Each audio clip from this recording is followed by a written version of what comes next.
You can see this at all. Yeah. Isn't that so pretty?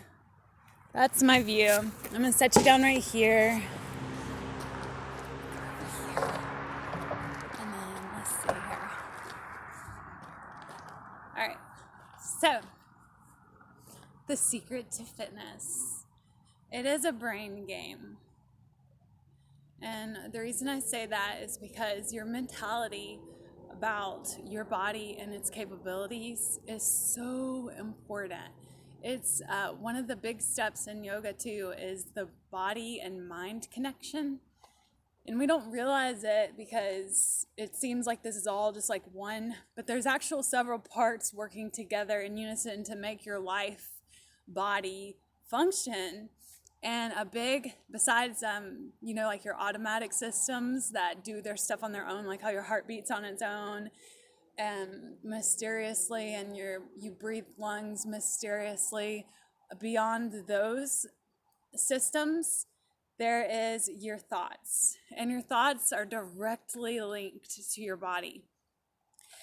In the morning, when you think, "Oh, I don't think I can get out of bed," and you really feel like you probably couldn't, you have to tell yourself, "Okay, I can get out of bed and get out and do your thing."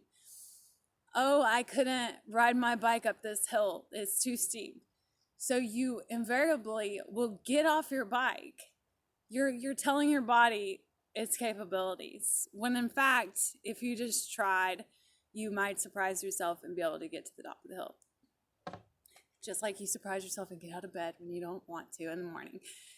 And it's things like this, and you need to really start to recognize that your mind and your body are so intimately related.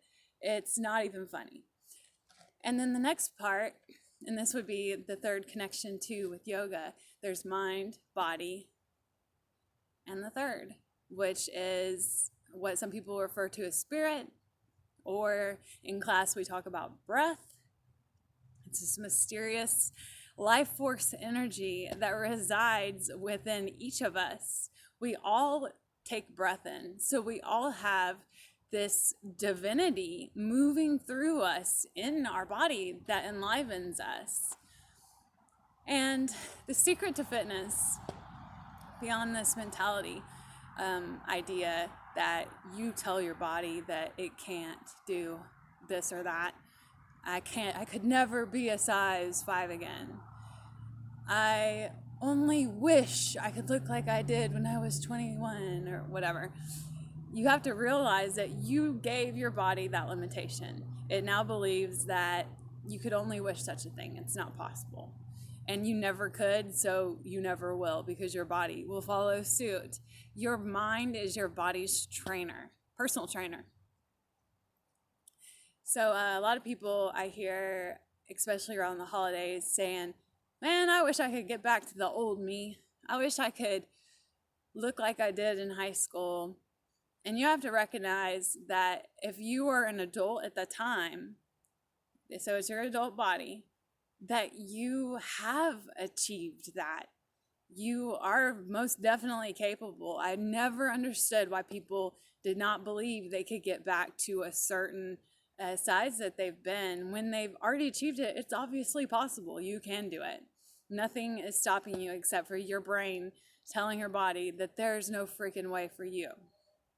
Because if you look around, there's people that defy all of these ideas that we have circulating around about, like, you get decrepit as you age. And then you meet an 80-year-old like gymnast doing the splits. Like, what is difference between her and somebody else that's like walking around with a walker? It has a lot to do with what they believe about themselves. Now, obviously, this doesn't relate to certain injuries. Of course, for certain injuries you have limitations and you're not supposed to do those things. But even then, honestly, people defy these odds all the time. It has a lot to do with what they believe they're capable because of what their thoughts are saying. So number one brain game is get rid of the self-limiting thoughts.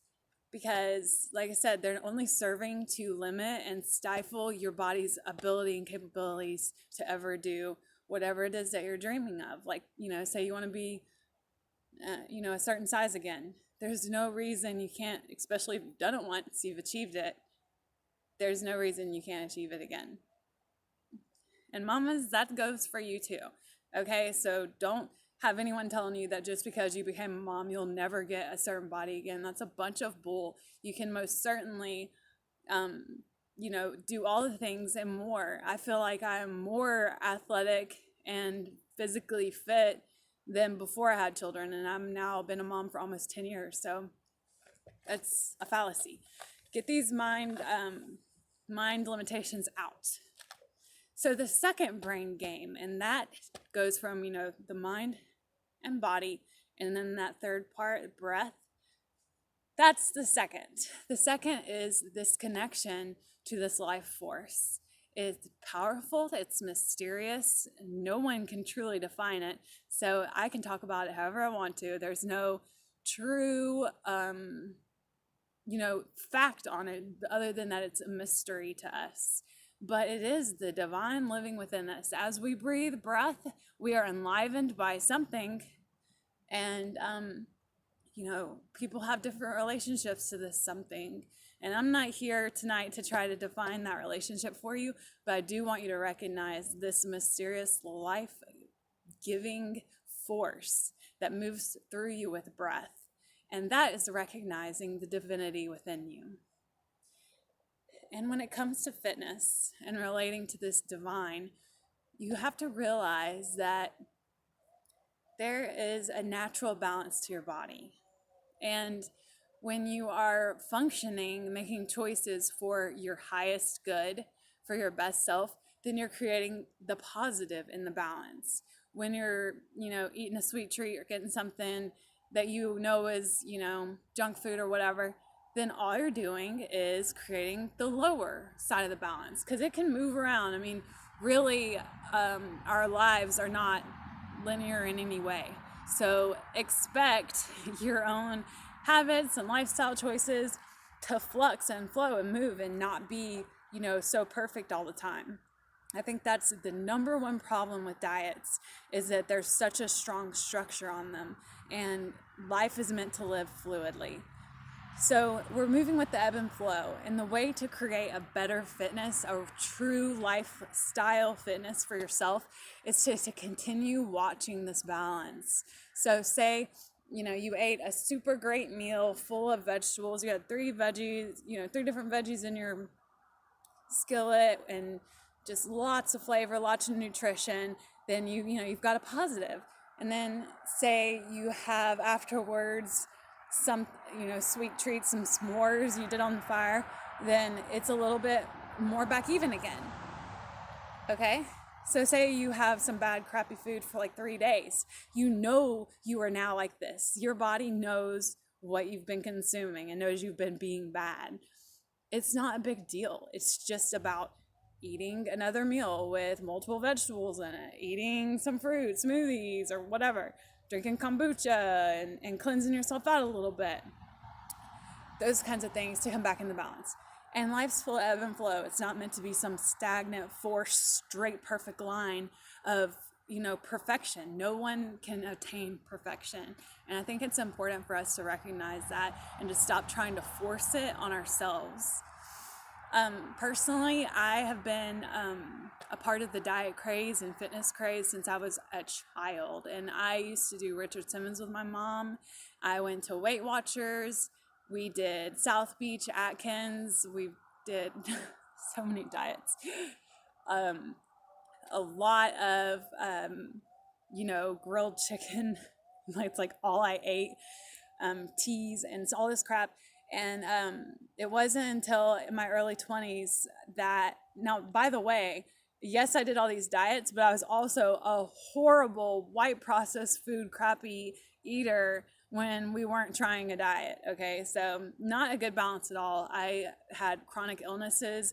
I'd get strep every year. There were several things that, since getting away from white processed diet and constrictive diets has done, is get rid of a lot of that with those chronic issues. So anyway, back to getting away from the diets and recognizing that constriction and trying to create a forced straight line on your natural balance is itself an imbalance. So you want to make sure that you keep a balanced attitude about food, about fitness. You're not trying to force yourself to, be crazy or be super limiting, because all you do is create negative feelings inside, and also very limiting feelings, especially when you're not hitting goals and you're doing all these restrictive things. It can cause really serious mood swings. So it's really important to recognize that all we're doing here is trying to stay balanced and keep the ebb going. And it's okay if you go bad. It's okay if you're super good.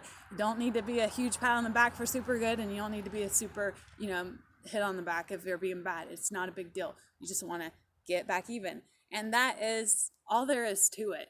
The secret of fitness is recognizing that your body is most certainly capable of being in your best fitness that you desire, one that looks healthy on you, that other people notice good about you, one that you don't feel uncomfortable in your clothes and walking. All these things are available to anybody. It is totally within your realm of possibility. Cut out any thoughts that say otherwise. And the second part, of course, connecting to breath and recognizing the divinity within you and seeing how your relationship to your highest good is through trying to keep a good natural balance in your body, being a good conduit for the highest energy, for the best breath, for the best, flow of nutrition through your body. And for next week, I definitely want to get into the topic of getting off diets and the whole food movement, which is what I did personally to X out diets for life, and also just learn that it's really about just creating natural balance and being okay with the ebb and flow of life, and recognizing that you have everything it takes to live in your most natural, healthy, vibrant body. All right, everyone, that was it tonight. If you have any questions about any of the stuff we went over, feel free to add it in the comments or message me, and we're going to go over the whole food movement next week. And I'm also going to have to just touch on the whole herb movement and herbalism in America too. We might have to do a whole nother video on that one. So anyway, have a great night. I'm wishing you all the best health and wellness for your days, especially moving into this holiday. Do not be afraid about ebb and flow. Just be remembering to add nutrition and vitamins into your daily, and not, beat yourself up too bad if we have some little extra stuff through this season. All right, talk to y'all next week. Bye.